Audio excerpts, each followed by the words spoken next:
Donc on passe à la seconde présentation avec professeur Al-Alami. Docteur Blamou. Docteur Blamou.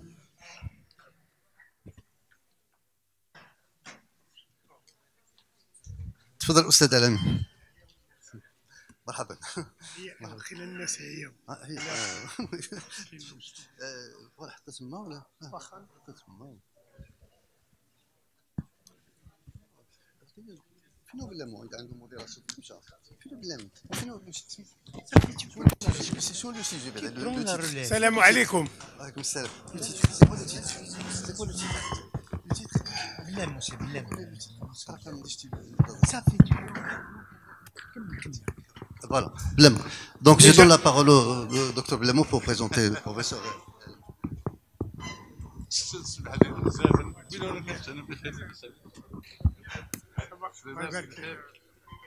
Bonjour.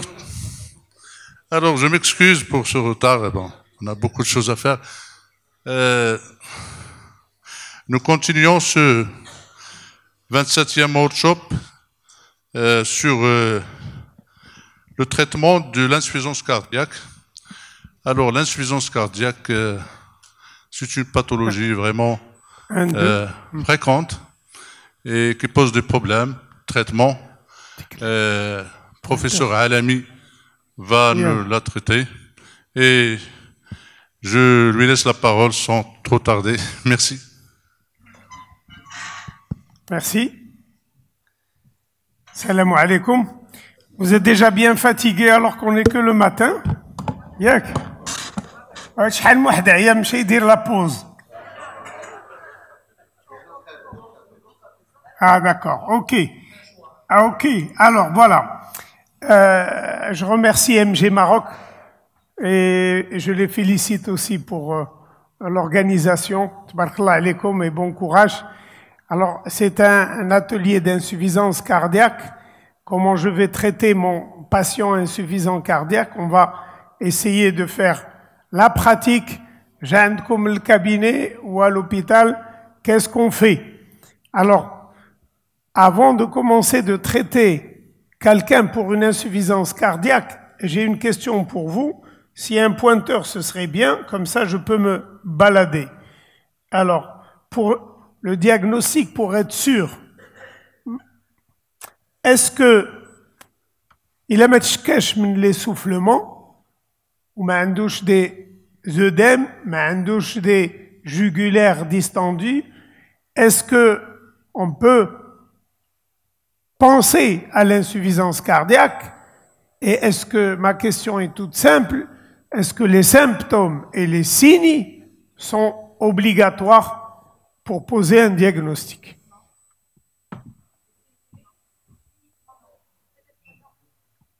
Alors, qui est pour oui?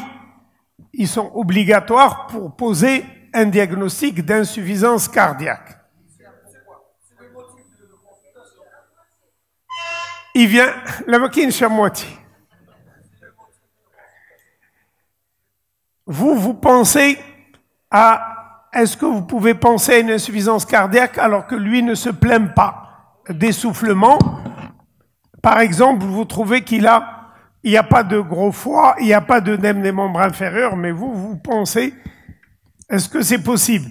Je vous dis tout de suite, officiellement, merci beaucoup. Merci beaucoup. Et je vous dis tout de suite, la réponse que c'est oui, ils sont obligatoires. Le diagnostic d'insuffisance cardiaque, c'est un diagnostic clinique. Clinique. On peut avoir à l'échographie un cœur très enflé, un cœur fatigué qui se contracte mal, qui a une fraction d'éjection basse, mais on ne l'appelle pas insuffisance cardiaque, on l'appelle une dysfonction du ventricule gauche. Il ne marche pas bien.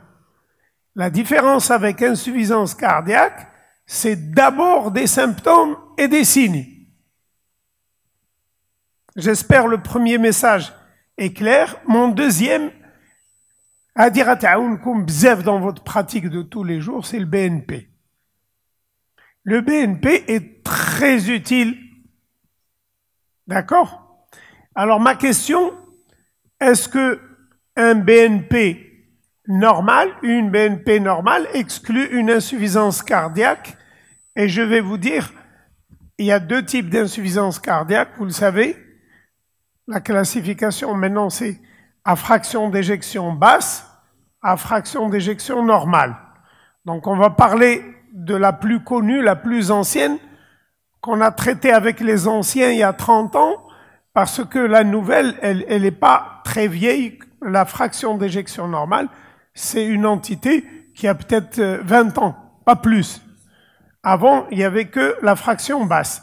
Alors, est-ce qu'un BNP normal exclut une insuffisance cardiaque comme on la connaît, l'ancienne à fraction d'éjection basse? Oui, moi je dis oui. Alors, je voudrais savoir qui dit non. Personne, vous êtes tous d'accord? D'accord. Alors, madame, pourquoi? Alors, regardez, le message est très clair.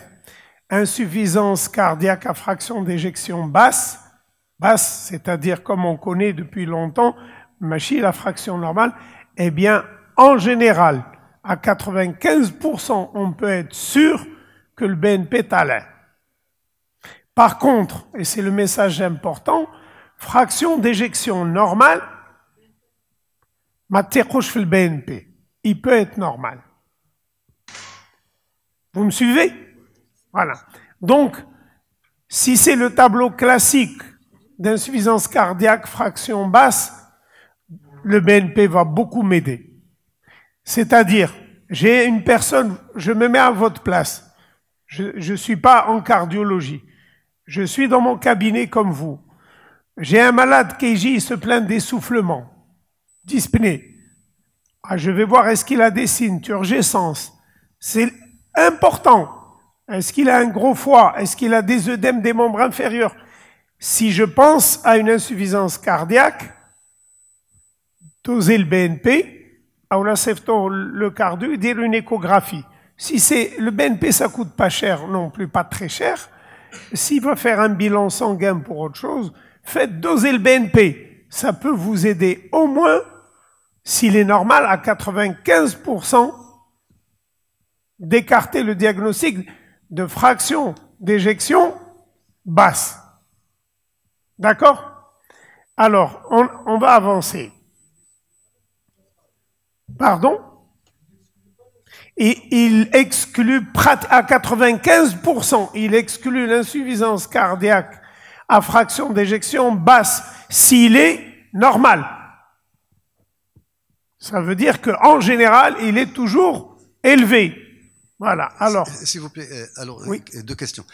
Ça coûte combien exactement et combien de temps pour avoir le résultat de BNP? Le BNP, c'est rapide, c'est comme...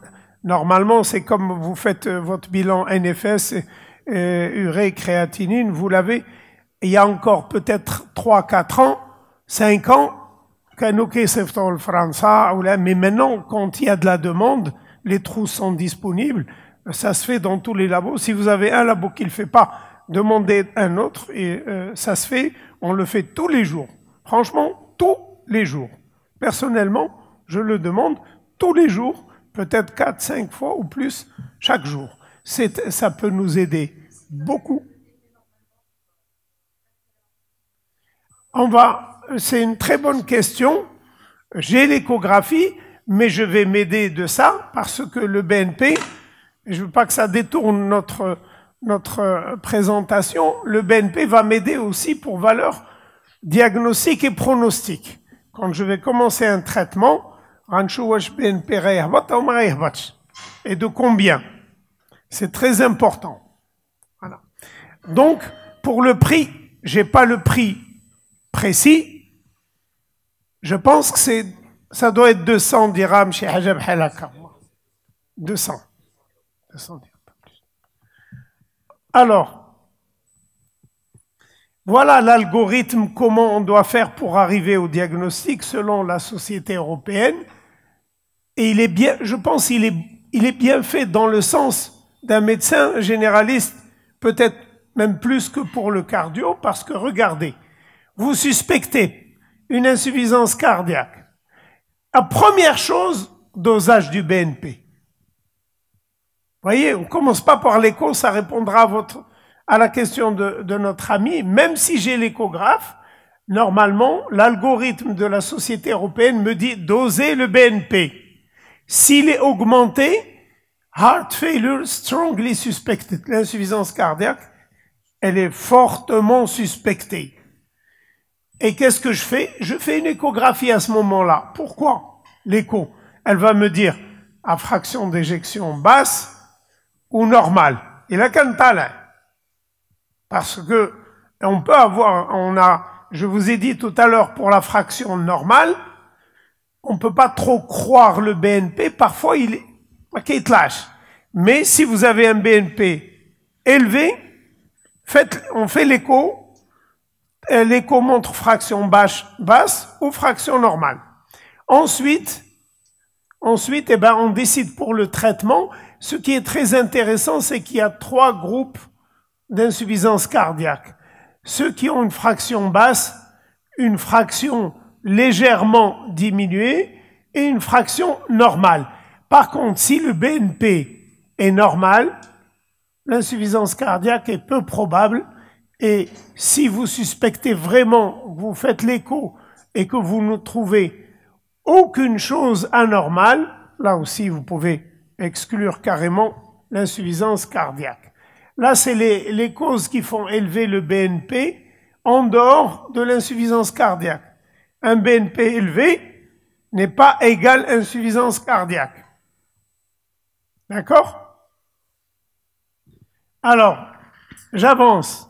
Maintenant, je vais prendre en charge mon malade parce que j'ai le BNP élevé, j'ai une échographie avec une fraction basse et je me dis, première chose, le régime du sel. Est-ce qu'il est très important pour une insuffisance cardiaque? Il y a 2 problèmes, le mode de vie, le lifestyle, le mode de vie, il y a 2 problèmes. Il y a le poids, ou le sel. Et le 3e problème, on ne va pas en parler beaucoup, c'est l'activité physique. Je vous dis un mot à l'activité physique. Il faut une activité physique, c'est une recommandation formelle qui est adaptée à ses capacités. Parce que sinon, l'insuffisance cardiaque, هذا le message important. Il a شاف راسو عنده النهجة وجلس في الدار ما بقاش يتحرك. Alors, qu'est-ce qui se passe? Les muscles ne travaillent pas beaucoup, travaillent moins, ils maigrissent, ils ont moins la capacité d'extraire l'oxygène, leurs mitochondries, et à ce moment-là, c'est un cercle vicieux. Et là, l'oxygène, et il a besoin d'augmenter le débit cardiaque et de faire travailler son cœur plus. Et ça s'appelle le déconditionnement musculaire. Alors, l'insuffisance cardiaque, il va dire le déconditionnement musculaire qui va aggraver son insuffisance cardiaque. Il faut continuer à marcher, ne serait-ce que en fonction de ses capacités et ne pas arrêter. Donc, les 2 questions pour le poids et pour le sel. Oui, madame. Très bien. Il vaut mieux demander le pro-BNP, parce que le BNP dépend de vos traitements. S'il prend un IEC ou un ARA2, ça peut faussement élever le BNP. Doser le pro-BNP, vous êtes tranquille. L'IEC ou l'ARA2, peut-être que la semaine d'avant, et vous ne le savez pas, donc il vaut mieux pro-BNP, vous êtes tranquille, quel que soit le traitement qu'il prend. Maintenant, pour le sel, il y a des échos. Alors, pour le poids, ce que je voulais vous dire pour le poids, à moins qu'il ait une obésité morbide, un IMC d'IL 40, il n'y a pas de preuve que réduire le poids d'un obèse va améliorer son état. Il n'y a aucune grande étude. Par contre, ça réduirait le risque de faire une fibrillation atriale. Donc on a tendance à leur dire de perdre du poids, mais il n'y a aucune étude qui prouve que ça va aider. Une seconde, je termine ma phrase, je vous donne la parole. Il n'y a aucune étude qui prouve que réduire le poids réduit l'insuffisance cardiaque et améliore le pronostic. Par contre, il y a beaucoup d'études qui disent que réduire le poids d'un obèse réduit le risque de fibrillation atriale, de FA. ACFA, on ne dit plus AC, FA. Et c'est très important de réduire le risque de FA parce que si une obésité expose à la FA, ou il a un insuffisant cardiaque, passe en FA, ça va amputer encore son débit cardiaque au moins de 30% par rapport à ce qu'il faisait. S'il faisait 5 litres, un insuffisant cardiaque est dire 3 litres par minute de débit, quand il passe en FA, il va baisser à 2 litres par minute de débit. C'est-à-dire ça va aggraver beaucoup. Et on essaie de tout faire pour qu'il ne passe pas en FA. Donc maigrir, oui, pour la FA, mais pas de preuve pour l'insuffisance cardiaque. Monsieur. Oui, l'obésité quand même, elle intervient, je pense qu'elle intervient en IC, en insuffisance cardiaque, indirectement, parce que quand on agit sur l'obésité, on agit aussi sur l'HTA. Et l'HTA permet, quand on diminue les chiffres, de ne pas rentrer dans le cercle vicieux, d'aggraver l'insuffisance cardiaque. Alors, la réponse, elle est toute simple à ce que vous dites.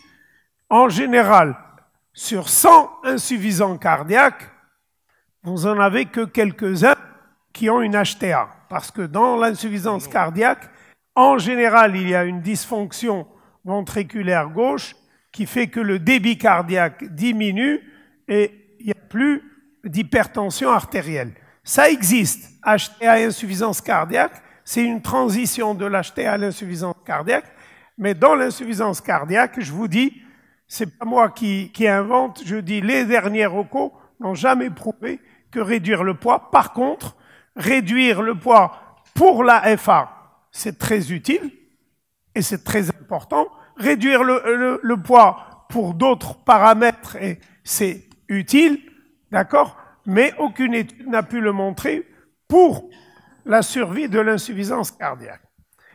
Alors, pour le sel, il y a une étude récente qui vient d'être publiée qui dit que le régime du sel ne réduit pas, c'est-à-dire faire un régime hyposodé ne réduit pas la mortalité de l'insuffisance cardiaque.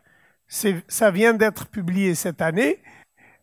Il réduit les symptômes, mais il ne réduit pas, on va dire, la mortalité de l'insuffisance cardiaque. C'est des études qui ont prouvé ces choses-là. Voilà. On recommande quand même un régime hyposodé juste pour les symptômes. Voilà. Maintenant, on passe au traitement pur. Comment on va le prendre en charge, ce traitement? Maintenant, il y a quatre classes thérapeutiques, on le sait. Le vieux temps de l'azilix et digoxine est révolu. Hein? Il y a les 4 classes, vous les avez devant les yeux, et les 4, mon premier message, les 4 sont nécessaires pour traiter un insuffisant cardiaque. Et mon premier message sur le traitement, ne laissez pas un malade vous dire ça fait il y a des études, des centaines d'études de mortalité et des recommandations formelles qui disent que l'association de ces 4 réduit nettement la mortalité. C'est comme un cancer et on vous dit ça fait je me sens bien. Se sentir bien est une chose. L'évidence-based médecine est autre chose. On sait que quand on prend les 4, même si on se sent mieux avec un, que le pronostic de l'insuffisance cardiaque est lié à la prise de ces 4 classes thérapeutiques. Vous connaissez bêta-bloquant, et ici, minéralocorticoïde, c'est l'aldactone, d'accord? bêta-bloquant, aldactone, Arni, vous connaissez Arni? Ça, c'est l'association du valsartan avec sacubitril. Ça s'appelle les antagonistes de la néprilysine. C'est comme un IEC, comme un ARA2, d'ailleurs il y a un ARA2 dedans, mais avec une autre substance qui est le sacubitril ajouté, et les études ont montré qu'il est légèrement supérieur, aux IEC, aux ARA2. Mais vous pouvez lire ça, par exemple, ça c'est les 4 fantastiques, vous pouvez lire Arni dans les recommandations IEC ou ARA2 ou Arni, avec un léger mieux pour l'Arni. Mais sinon, un IEC ou un ARA2 marche bien. Donc, voilà, et SGLT2, alors regardez. La quatrième, je reviens, SGLT2, vous connaissez, pour le diabète. Ben maintenant, c'est officiellement, depuis 1 an, un médicament à part entière, et je répète, entière de l'insuffisance cardiaque à fraction d'éjection réduite, et avec une AMM même au Maroc. Donc, on a l'AMM ici pour ça, et ça fait partie du traitement. MRA minéralocorticoïde antagoniste, c'est-à-dire aldostérone. Oui.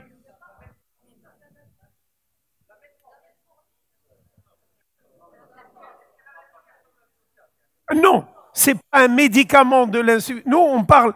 Je fais pas l'endocrinologue. Je suis cardio. Je parle du traitement de l'insuffisance cardiaque.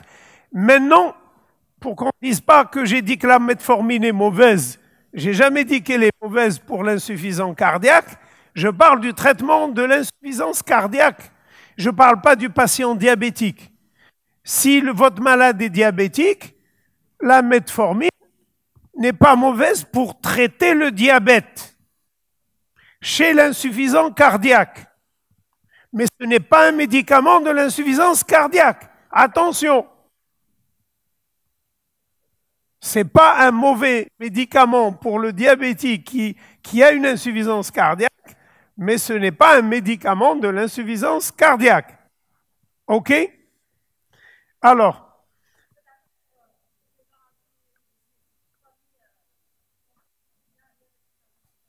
elle ne pose que de bonnes questions.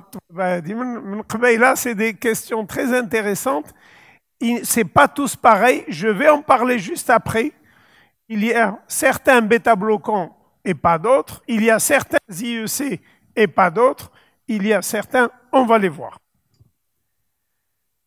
OK, d'autres questions pour cette diapo? Non. Alors regardez, voilà les recommandations. Et vous voyez bien que IEC, bêta-bloquant, MRA, c'est-à-dire aldactone, dapagliflozine ou AMPA, c'est SGLT2. Et celui-là, sacubitril valsartan ou Arni que je vous ai montré, il peut être recommandé à la place de l'IEC chez les patients pour insuffisance cardiaque pour réduire le risque d'hospitalisation et de mortalité. Ce sont toutes des recommandations classe 1, ça veut dire formelles, et vous avez le choix, comme je vous ai dit, entre IEC ou sacubitril valsartan, et vous voyez, ça c'est les 4 qu'on a vus. Alors maintenant, ce qu'on dit des ARA2, ils sont recommandés pour réduire également la mortalité et les hospitalisations chez les personnes qui ne peuvent pas prendre ou l'IEC ou l'ARNI. D'accord? C'est comme ça qu'on dit pour les ARA2. On peut les donner aussi. Moi, le message qu'il faut retenir, IEC, ARA2 et ARNI sont de bonnes indications. Mais IEC, certaines molécules, ARA2, certaines molécules, et on va les voir en fonction d'un cas clinique. En fait, j'ai un cas clinique pour après, mais là, on est en plein interactivité. Quand on commence chez quelqu'un qui a une insuffisance cardiaque nouvellement diagnostiquée. Parce qu'il y a deux situations. Vous le voyez à l'hôpital ou en clinique parce qu'il a fait un OAP. On découvre qu'il a une insuffisance cardiaque à l'occasion de l'OAP, ou bien il vient en consultation comme on a vu tout à l'heure. Alors ici, s'il vient en consultation, un dos les symptômes, on a fait le BNP, on a fait l'écho, on sait qu'il a une insuffisance cardiaque, on va commencer le traitement, eh bien, on a parlé du mode de vie, les médicaments, eh bien, regardez, on commence par IEC ou ARA2, ensuite bêta-bloquant, ensuite aldactone, et après, on augmente les posologies progressivement, et ça prend pratiquement 6 mois. Et les dernières études ont montré que 6 mois, c'est perdre beaucoup de temps. Et il faut aller plus rapidement dans le traitement. Et c'est pour ça que aujourd'hui, on recommande un petit peu ça, mais je vous dis qu'il y aura de nouvelles recommandations cet été sur l'insuffisance cardiaque. Le 26 août, à le Congrès européen, Inch'Allah, il y aura de nouvelles recos et tout le monde attend que la place justement de ces médicaments remonte, les ARA2, aussi bien les SGLT2 que les ARNI. Bon, mais on va voir ce qu'il y aura. En tout cas, aujourd'hui, on peut recommander, voilà ce qui se faisait, la séquence, et voilà une séquence qui est proposée par les deux grands spécialistes mondiaux de l'insuffisance cardiaque, en attendant la recommandation d'août. Alors, McMurray, c'est le spécialiste européen, et Milton Packer, c'est le spécialiste américain. Il propose de commencer par un bêta-bloquant et SGLT2, ensuite ARNI, ensuite l'aldactone. Ça, c'est une proposition. Et en un mois, le malade prend les 4 médicaments. Je vous dis, ce n'est pas la reco, on attend la recommandation, mais quand on lit leur papier, on nous dit commencer par bêta-bloquant SGLT2. Pourquoi? Eh bien, parce que le SGLT2 va donner un petit peu, va diminuer la volémie. Le bêta-bloquant a une action de ralentir et d'améliorer la fonction cardiaque. Ensuite, on passera aux autres. Alors, maintenant, pour le bêta-bloquant, je nomme les bêta-bloquants recommandés. Oui, alors, dites-moi les noms de molécules. Bisoprolol, carvedilol, vous savez? Je fais les recommandations. Il y a métoprolol et il y a nébivolol. D'accord? Donc, les 4 qui sont recommandés. Et toujours commencer par la plus petite dose, c'est-à-dire bisoprolol 1,25. D'accord? Carvedilol, dans certaines situations, 1,5 de 6,25. Et donc, ça c'est pour les contre-indications, on les connaît des bêta-bloquants, vérifier qu'il n'y a pas de BAV 2e ou 3e degré, qu'il n'y a pas d'asthme et une ischémie subaiguë ou aiguë du membre inférieur. En général, on le reconnaît, il faut le chercher. Et en général, il a une ischémie, on évite le bêta-bloquant. Là, il n'y a pas de bêta-bloquant recommandé. Il y a des bêta-bloquants recommandés dans la BPCO. Et ne mélangez pas les deux pathologies. Pour la BPCO, bisoprolol, carvedilol, ça marche, il y a des études. Aucun problème. Au contraire, bonne indication. L'asthme, c'est une autre pathologie et il faut éviter au maximum les bêta-bloquants. Heureusement, on a 3 autres classes thérapeutiques qu'on va donner. On évite le bêta-bloquant. يمشي لا كلينيك غيزيد لازم على الانسوفيسونس كاردياك ويمشي فيها فهمتي هادشي اللي عطل الله.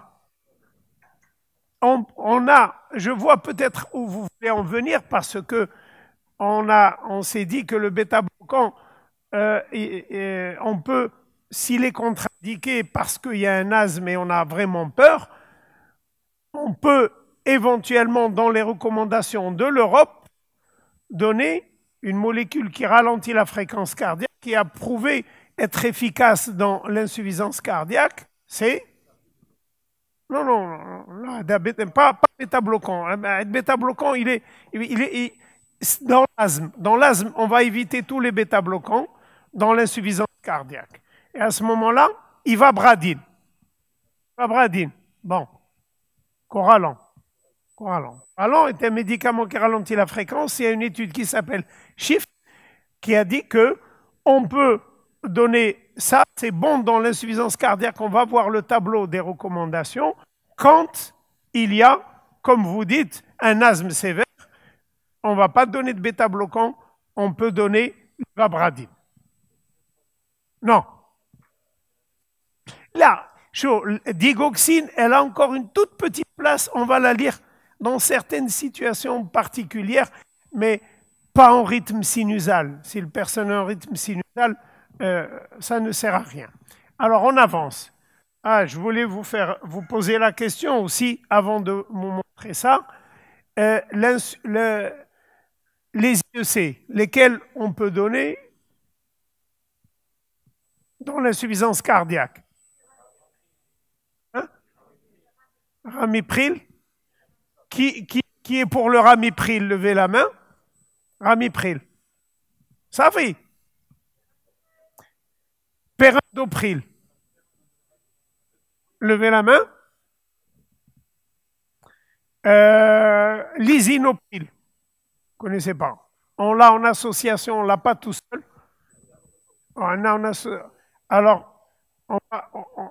Alors maintenant, on passe aux ARA2. Lesquels sont valsartan. Et il y en a deux autres. Il y a valsartan, losartan, et vas-y. Non, alors regardez, je vais vous montrer. On commence par les bêta-bloquants. Aoumadou. Bisoprolol, carvedilol, métoprolol, nébivolol. Et vous voyez les doses. 1,25, 3,125 de carvedilol et nébivolol 1,25. Maintenant, si on passe aux IEC, regardez là. Pourquoi?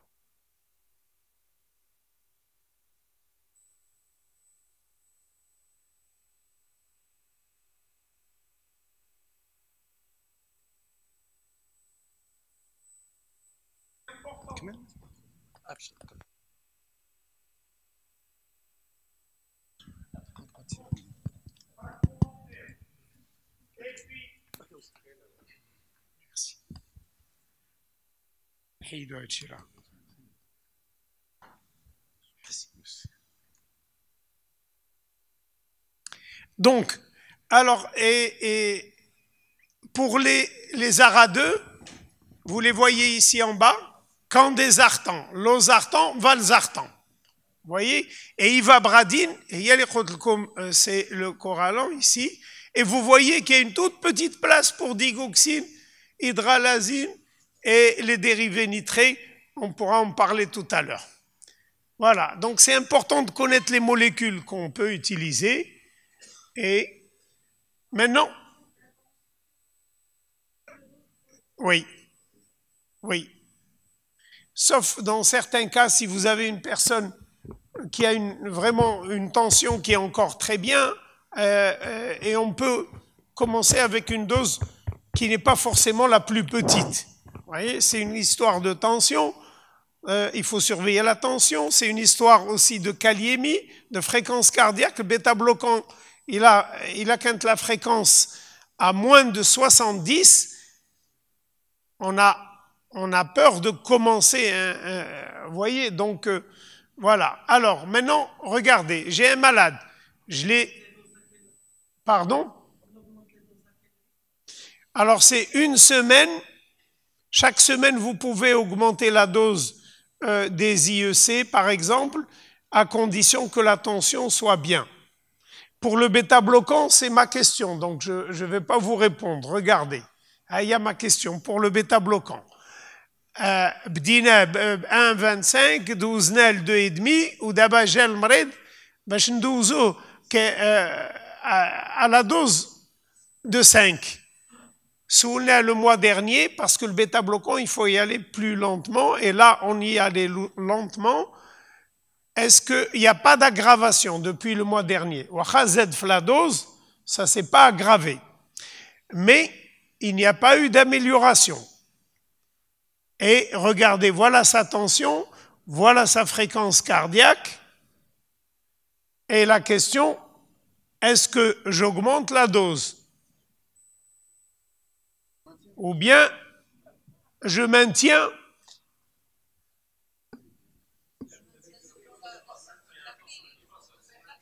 La clinique, elle dira, il n'y a pas d'aggravation, mais il n'y a pas d'amélioration.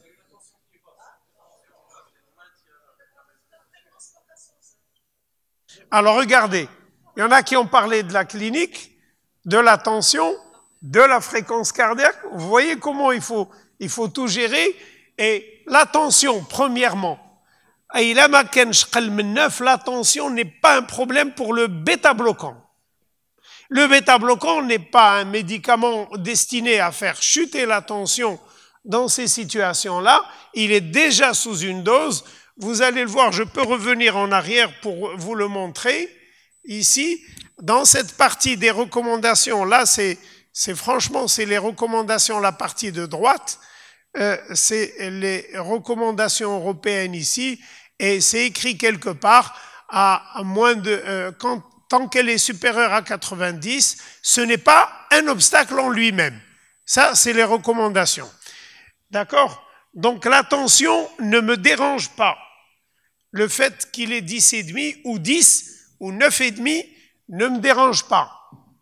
Sauf si elle s'accompagne de symptômes, oui, les symptômes me dérangent. S'il a une aggravation de son essoufflement, je ne vais pas augmenter les doses.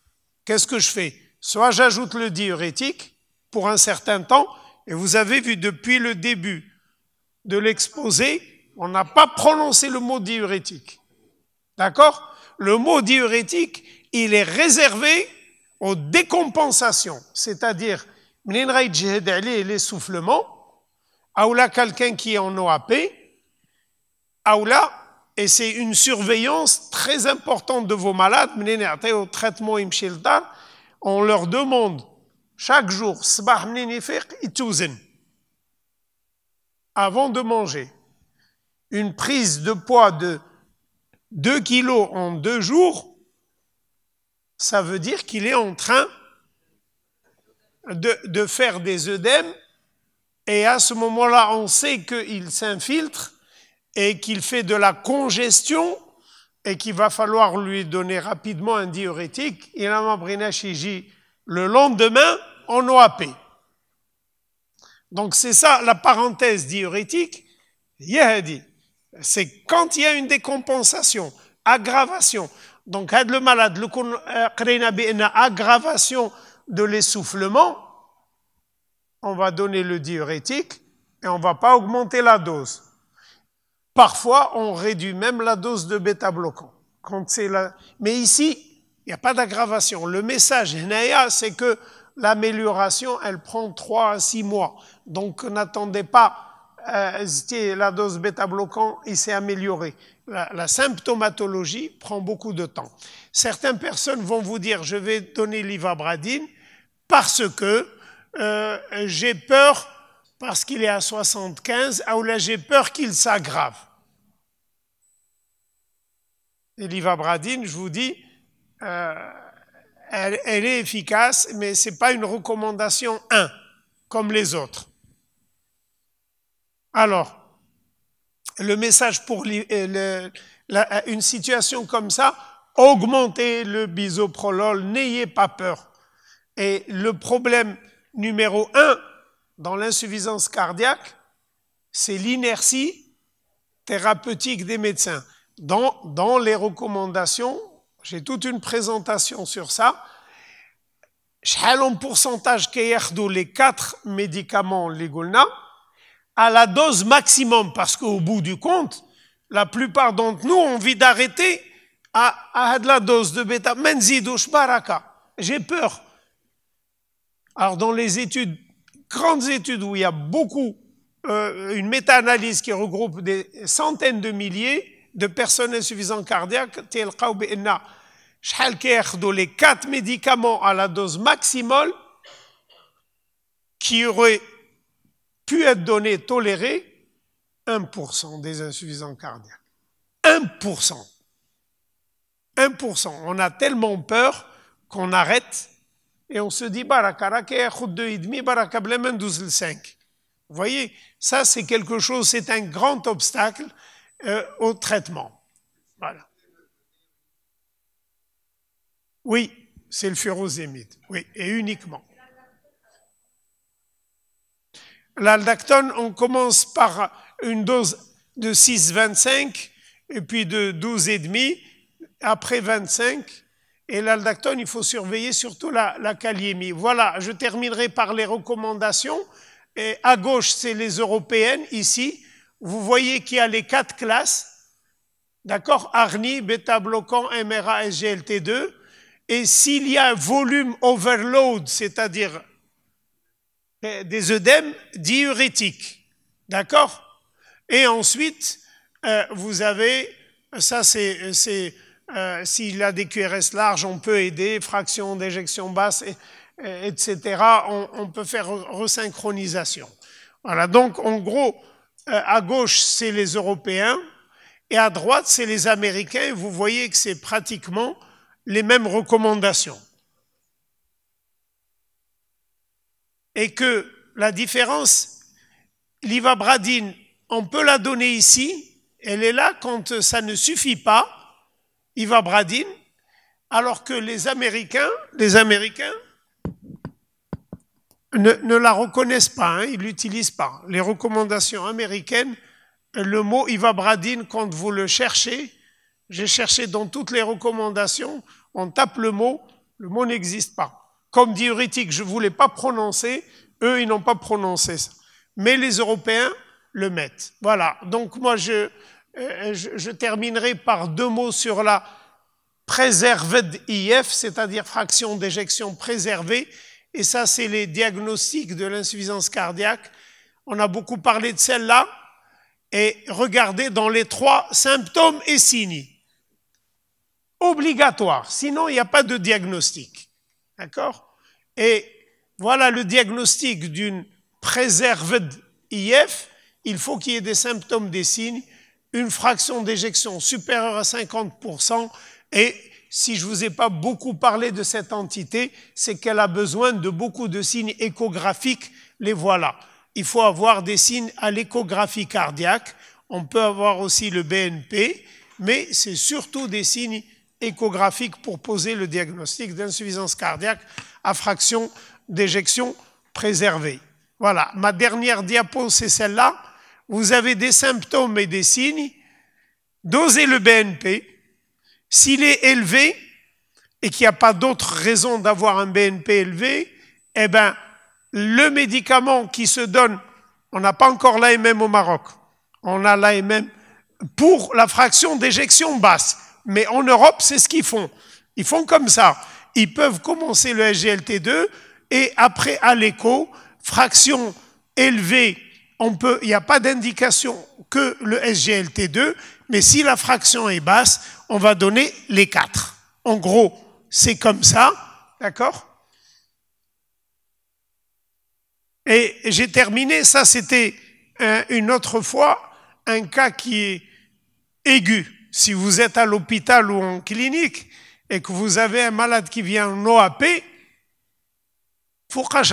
et là c'est très minutieux parce que vous donnez, il vient d'être en OAP,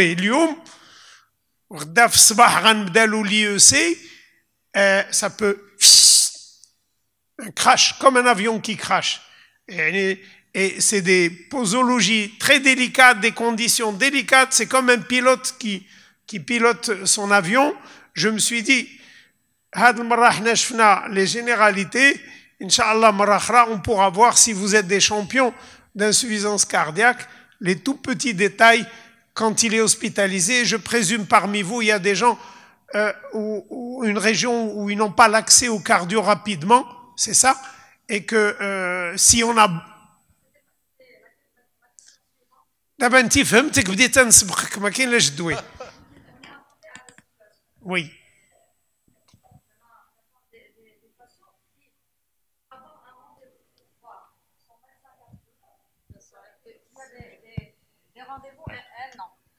Qui fait, est-ce qu'on peut commencer le traitement sans ETT chez un patient qui consulte pour une insuffisance cardiaque plus ou moins décompensée, c'est-à-dire elle n'est pas en OAP, mais elle est en insuffisance cardiaque droite très manifeste. Il n'y a pas d'OAP.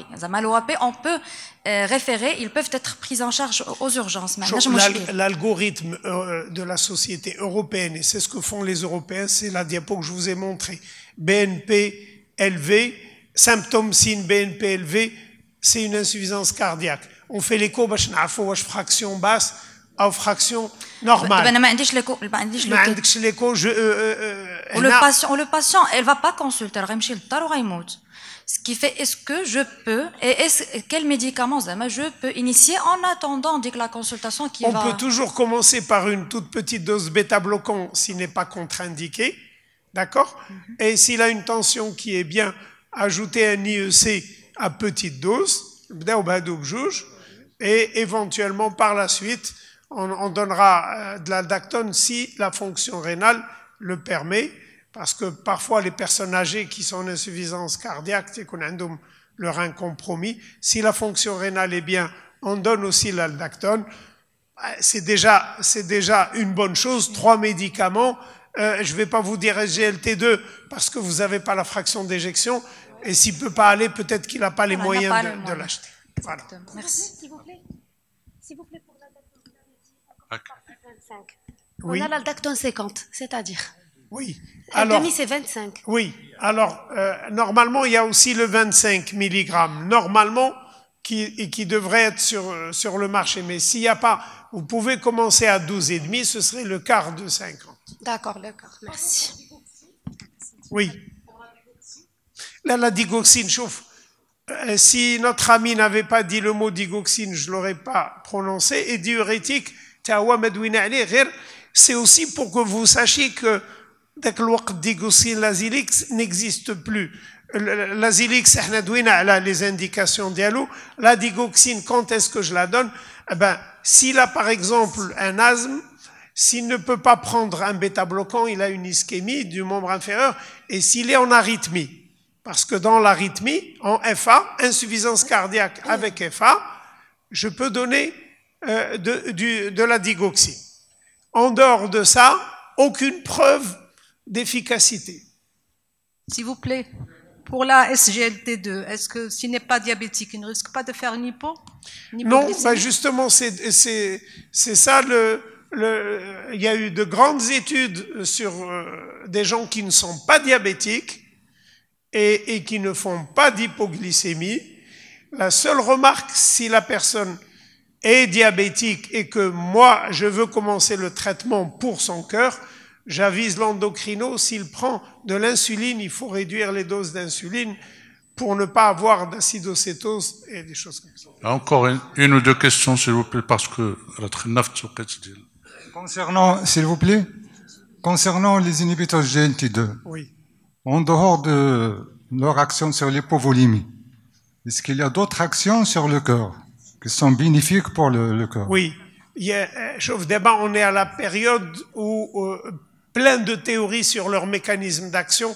Il y a des théories sur le plan cardiaque, entre autres pour bloquer la lipotoxicité, des actions sur le cœur parce qu'ils induisent la cétogenèse. On va utiliser les corps cétoniques comme source d'énergie. Il y a beaucoup de mécanismes, mais maintenant, pour vous dire, le mécanisme est prouvé.